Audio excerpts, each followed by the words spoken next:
कोई ऐसा नहीं है जो मांगने में ना उतारू हो, सब मांग रहे हैं। अगर मांगना ही है तुमसे तो ऐसे से मांगो जहां से मांगना मिट जाए। वो केवल भगवान, केवल भगवान। भगवान के सिवा अन्य से किसी मांगने से हमारा मंगतापन नहीं मिटेगा। पीछे एक दिन चर्चा में आया था कि यदि जांचना ही है तो जानकी नाथ से जांचो, जिससे जांचने के बाद जाचकता जर जाए, मांगना मिट जाए। पहला, विश्वास करो तुम्हारे ऊपर भगवान की विशेष कृपा है। दूसरा, हमें कभी किसी से मांगना नहीं, अगर मांगना है तो सिर्फ भगवान से। तीसरा, निरंतर हमें नाम जप करना है। ये बहुत बड़ी बात तीन है। भगवान पर दृढ़ विश्वास, अन्य किसी का आशा भरोसा नहीं, और निरंतर नाम जप। तो कह रहे बिनु श्रम तरई भवनाथ सो समराम है। अन्य कोई साधन का श्रम नहीं, उसे निश्चित भगवत प्राप्ति हो जाएगी। भगवान पर विश्वास रखकर नित्य स्मरण करने का हमें प्रयत्न करना है, प्रयत्न करना है। जितनी हमें सामर्थ्य दी है उतना हमें करना है। आगे की बात भगवान संभाल लेंगे, पक्का समझ लो। घंटों आप संसार की वार्ता कर सकते हो, घंटों घंटों आप संसार के दृश्य देख सकते हो। जैसे 3 घंटे 2.5 घंटे की फिल्म है, आपका बिल्कुल मन नहीं भागेगा। लेकिन 2.5 घंटे बैठकर माला जपो, फिर देख लो क्या दुर्दशा करता है मन, परेशान कर देगा आपको। बस यही, क्योंकि जब 3 घंटे फिल्म देखता है तो सब कुछ कवर कर रहा है प्रपंच, अनजाने में सीसीटीवी की तरह। और जब नाम जप करते हो 3 घंटे, तो वो अंदर से मन को खाली कर रहा है, मन को निर्मल कर रहा है। ये बात पकड़ लो तो हिम्मत पूर्वक डटे रहोगे, और नाम जब छोड़ोगे नहीं तो तुम्हारा मन निर्मल हो गया। और जहां मन निर्मल हुआ, निर्मल जन मन सो मोहि पावा, वो भगवान को प्राप्त कर लेता है। ये विश्वास रखो, भगवान हर समय तुम्हें देख रहे हैं। भगवान सर्व सामर्थ्यशाली है, और भगवान ने तुम्हें निमंत्रण दिया है अपने साक्षात्कार का। तभी मानव देह और साधु संग और भजन के रंग में चलने का अवसर मिला है। भगवान ने तुम्हें निमंत्रित किया, आओ परमानंद का भोग लगाओ। शब्द, स्पर्श, रूप, रस, गंध, ये सब चिदानंद में भगवान के, इनका आनंद लो। जब भगवान ने निमंत्रण कर ही दिया है तुम्हें और पंगत में बैठा दिया, ये पंगत में बैठे हो, परमानंद की भोग वृत्ति, परमानंद का भोग लगकर तुम्हें प्रसाद मिलेगा। भगवत शब्द, भगवत स्पर्श, भगवत रूप, भगवत लीला, भगवत धाम का ये जो आनंद है, ये परमानंद परोसा जाएगा। आप पंगत में बैठ गए। कोई धर्मात्मा पुरुष जब तुम्हें पंगत में बैठालता है, पत्तल दोना डाल देता है, तो इसके बाद तुम्हें उबने की जरूरत नहीं, सामान भी आएगा। वो ऐसा कंजूस नहीं कि पत्तल दोना डाल के उठा दे और भगा दे। तो भगवान ने तुम्हें बुलाया, वृंदावन आए, सत्संग सुनाया, अपने मार्ग में चलने का उत्साह दिया, तो भगवदानंद की प्राप्ति भी उन्हीं की कृपा से होगी। तुम चिंता मत करो। एक और तुम्हें बात बता दे खास, यदि भगवान के आश्रित हो गए हो अंदर से, दृढ़ भरोसा भगवान का, और निरंतर भजन भी नहीं होता, तो आपको निरंतर भजन का ही फल मिलेगा। जैसे कोई आदमी लेबर को लिवा लावे, आओ भाई शाम तक के कितने लोग हैं? बोले 500 रुपए। अब बैठ जाओ, यहां बैठ जाओ, हम आपको काम बताएंगे। और शाम तक उसने कोई काम नहीं करवाया, तो बोले उसको 500 रुपया देना पड़ेगा कि नहीं देना पड़ेगा? पक्का देना पड़ेगा ना। तो भगवान को भगवत प्राप्ति करानी पड़ेगी। बुलाया है हमको, श्री राधिका कृपा बिन सबके मनन अगम्य। श्री जी ने वृंदावन बुलाया है, जिनको वृंदा विपिन है कृपा तिन्हीं की हुए, तभी तो यहां आ पाओगे। सत्संग सुनाया, क्यों सुनाया सत्संग? हम फंसे थे संसार में, फंसे रहने देते, क्यों सुनाया? संसार का राग हटवाया सत्संग के द्वारा, क्योंकि वो मिलना चाहते हैं आपसे। इतना जब कर दिया तो अब आप अंदर से भगवान की शरणागति स्वीकार करो, अंदर से भगवान का आश्रय स्वीकार करो।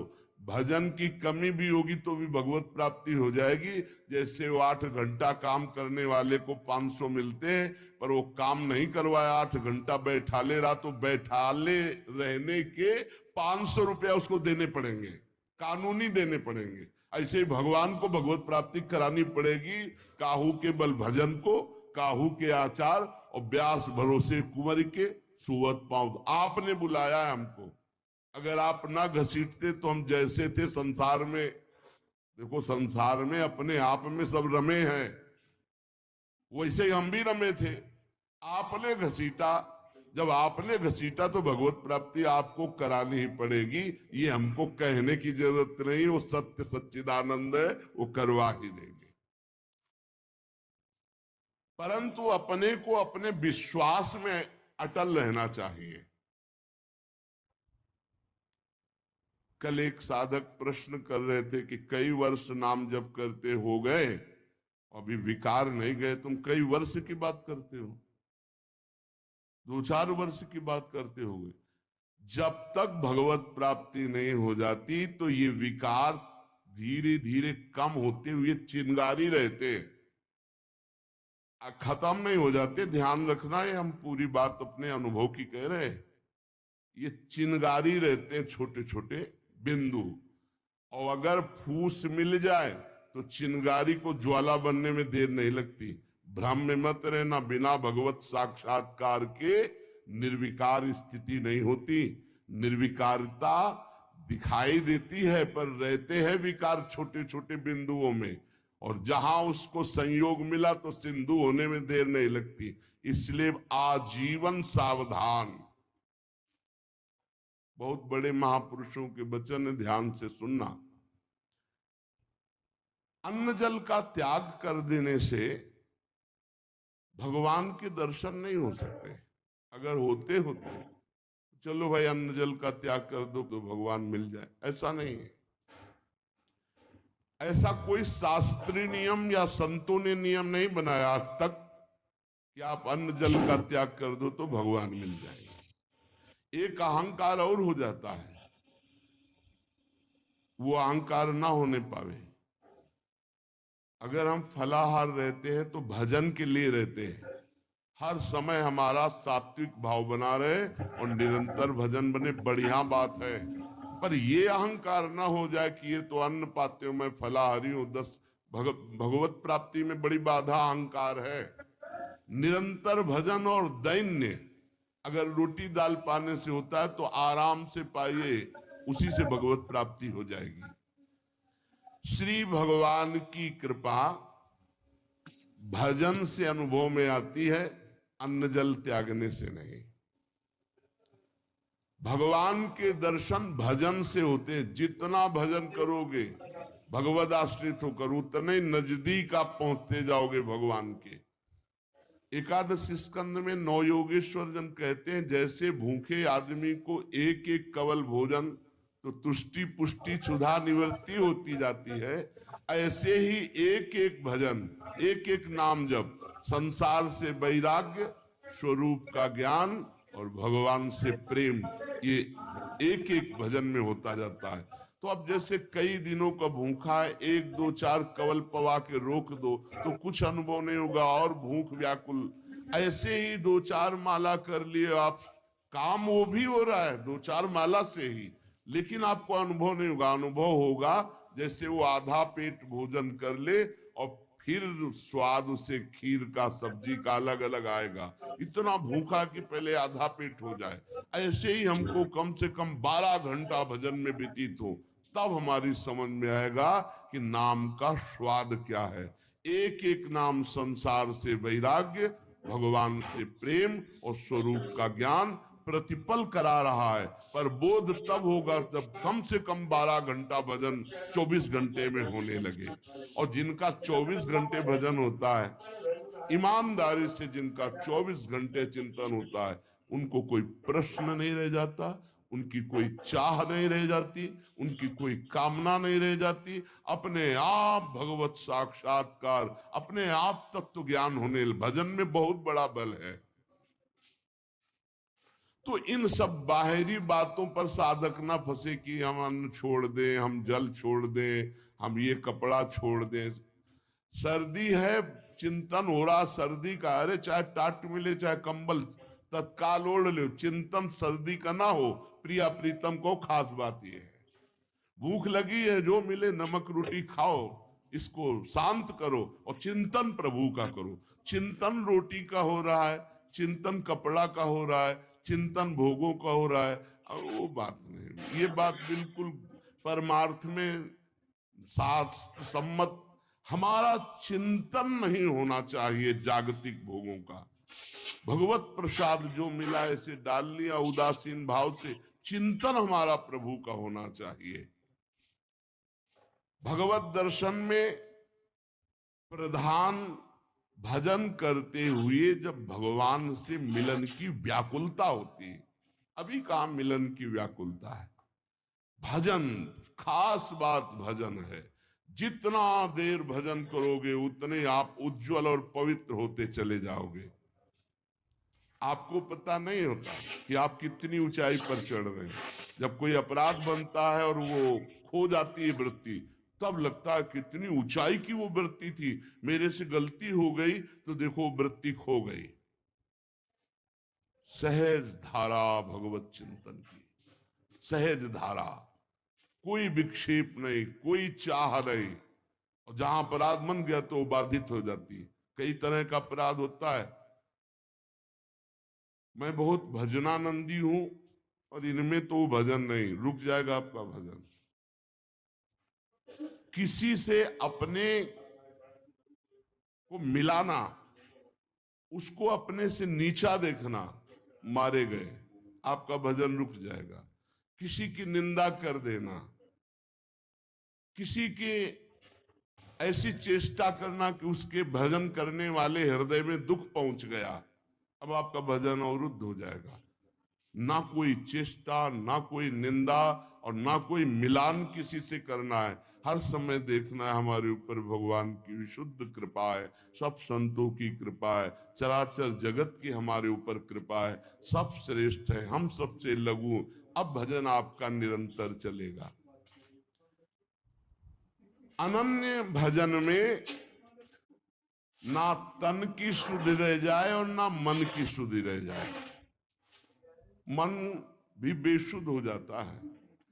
अभी हमारा मन नहीं लगता तो मन की शुद्धि है, भजन की नहीं, ध्यान रखना। बैठे हो, शरीर में पीड़ा हो रही, अभी तन की शुद्धि है, भजन की। जब भजन में आएगी तो तन मन डारे खोए, लगन लगन सब कोई कहे, लगन कहावे सोए, जा लगन में तन मन डारे खोए। ऐसा भजन चल रहा है कि मन भी पंग हो गया, तन की भी शुद्धि नहीं। ये है भगवत साक्षात्कार के लिए। आराम से 2-4 घंटे आसन में शांत बैठकर मन को परमात्मा में लगा सकते हैं। अब आज कलयुगी शरीर ऐसे हो रहे हैं, नौजवान आदमी ब्लड प्रेशर, शुगर, क्या क्या परेशानियां। भजन कर लो, आगे और समय ऐसा आने वाला है भजन के लिए अवसर नहीं। जानबूझकर हठपूर्वक अगर आपको सुविधा सामग्री मिल रही शरीर रक्षा के लिए तो उनका त्याग ना करो। इसके त्याग से कुछ नहीं होता। अब शरीर ये सब अनुभव की बात है। शरीर उघार है, सर्दी में शरीर कांप रहा है, तो चिंतन तो जा रहा है ना सर्दी का। अरे जैसा भी टाट पट्टी कंबल जो भी मिले शरीर में डाल लो। अब चिंतन प्रिया प्रीतम को रहे, ये खास बात है। ये बहुत समय के बाद समझ में आती, नहीं तो अहंकार बना रहता। स्वेटर कंबल के त्यागी हो, चिंतन सर्दी का हो रहा है, प्रिया प्रीतम का चिंतन करना है, परमात्मा का चिंतन कर। खास बात ये चिंतन नहीं छूटना चाहिए तो तुम्हारा त्याग सार्थक, और अगर चिंतन छूट गया तो त्याग की, और चिंतन ही बदल जाता है। प्रभु का चिंतन न रहकर शरीर का चिंतन होने लगता है। इसीलिए प्रेमी जनों को आप देखिए, वो वैराग्य प्रधान नहीं अनुराग प्रधान होते, इसलिए उनको पहचानना बड़ा कठिन। अखंड चिंतन निरंतर चले, आज तक कोई नियम नहीं है, कोई नियम नहीं। वो कहो अभी आपको दर्शन दे दे, उनके लिए क्या है। इसीलिए तो भगत मस्त हो जाता है जो भगवान की शुद्ध भक्ति करता है, कि जब चाहेंगे करुणा निधान निहाल कर देंगे। प्रभु के लिए कोई नियम नहीं है। भगवान जब जहां जिसके ऊपर कृपा करे, बहुत भगवान कृपालु है, और आज तक जिनको मिले हैं वो बहुत सरल सहज स्वभाव वालों को मिले। ये जितनी बुद्धि लगाने वाले लोग हैं इनको बहुत दौड़ना पड़ता है, और जो सहज सरल होते हैं भगवान उनको मिल जाते हैं। भगवान जिनको मिलते हैं कैसे होते? सरल चित्त, संत सरल चित्त जगत हित, जान स्वभाव सने। बहुत सहज इनका स्वभाव, कोई छल कपट नहीं, चित्त में निरंतर भगवत स्मृति। भगवान मिले मिलाए हैं यार, भगवान अंदर ही बैठे हैं, वो सब देख रहे हैं। जब भगवान से चित्त जुड़ जाता है, निरंतर भगवत स्मृति होती है, तो भगवान बिना प्रार्थना के आके दर्शन दे जाते हैं। अर्थात उनके दिमाग में, उनके नेत्र में, उनके हृदय में श्री भगवान ही बसे रहते हैं। अपरिमित दयालु भगवान है, अपरिमित दयालु। उनका स्मरण करते हुए निश्चिंत हो जाओ। न दर्शन की चिंता करो, न कल्याण की चिंता करो। वर्तमान में उनका स्मरण न छूटे, ये बात पकड़ लो। कोई चिंता मत करो, सब ठीक हो जाएगा। वर्तमान में भजन न छूटे। भगवान तुम्हारे जीवन में वही विधान करेंगे जिससे तुम्हारा मंगल होगा। कड़ुआ विधान भी हो सकता है, पर विधान का फल बड़ा मंगल होगा। ऐसा निश्चय करके शांत हो जाओ, चिंता मत करो, भय मत करो। श्री भगवान की कृपा को देख देख कर तुम रुदन करोगे आनंद में। ऐसे वो कृपालु है। चित्त में विषाद आ जाना, चिंता आ जाना, भय आ जाना, पाप कर्म का फल है। ध्यान करना, तुम्हारा चित्त विषाद युक्त हो रहा है, भयभीत हो रहे हो, चिंता है, तो कोई पाप कर्म आपने किया है। वर्तमान में भजन करने वाले को भूतकाल का पाप कर्म चिंता शोक भय नहीं दे सकता, पक्का विश्वास रखना। वर्तमान का पाप चिंता शोक भय देता है। इसलिए भगवान के चिंतन का ऐसा तारतम्य बनाओ कि कोई पाप संकल्प ही न बने, कोई पाप कर्म ही न हो, कोई वासना ही न हो। महापापाचारी, पापाचरण करने वाला बोले नहीं, महापापाचरण करने वाला, और निर्वधि, कोई सीमा नहीं है कि कितना पाप कर। भगवान का जब तुम आश्रय लोगे तो तुम्हें चिंता नहीं करनी, हर जगह तुम्हारी रक्षा करेंगे। भगवान का आश्रय लोगे तो एक सेकंड में उन्होंने